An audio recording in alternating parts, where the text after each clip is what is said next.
coming out. This is a very important issue. For too long, people in both parties have found it convenient to criminalize civil violations because they thought it would help them look tougher and meaner. Well, I was never considered soft on crime. Let me tell you that as a state district judge back in Texas. And Judge Ted Poe is going to join us at the hearing. He's never been considered soft on crime. But when you see the Heritage Foundation, as conservative as it is, and the ACLU come together on an issue, you know that this is something that demands attention. And we hope that it'll get it. For too long, people have said, well, I'm afraid if we don't put a prison term on some violation, it'll look like we're soft on crime.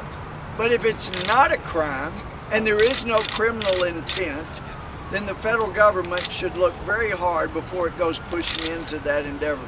And one of the things that we've seen is people with no intent to do harm, people who only had the best interests of this country and their families and their own lives at stake, have been charged with crimes and been convicted, as we'll hear again today.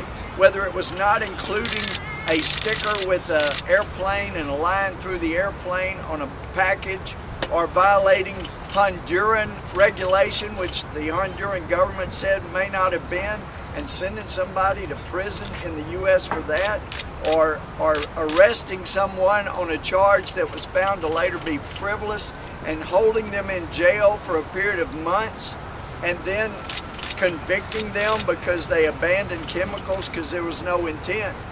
The federal government was more guilty than the individual that was convicted. So there are so many things that need to be fixed. If there's no intent, then I'm not sure we should be dealing with it at the federal level. Every state in the union has criminal laws that punish local crimes. And that's what most things are. But we have given the power to regulate to people who are unelected. People across America have never met, will never meet, don't know who they are. But regulations have been allowed as a basis for putting American citizens in jail.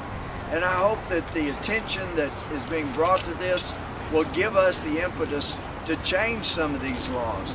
If somebody violates some civil sanction, then pop them hard with a civil fine, some type of forfeiture.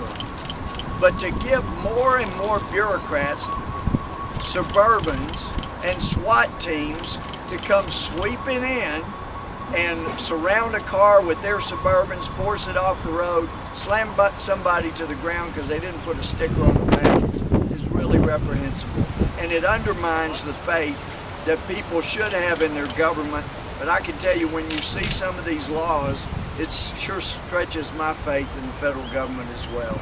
So I appreciate Chairman Scott's willingness to make this, allow this to come to the forefront, to call the hearing that we've had and that we've had in the past, and hopefully you'll report this and people will understand there are rank and file citizens that get hurt, and we need their help in giving enough members of Congress the backbone that we'll get something done to eliminate the Kafkaesque type trials that have gone on and get back to American justice and jurisprudence. Thank y'all for coming out.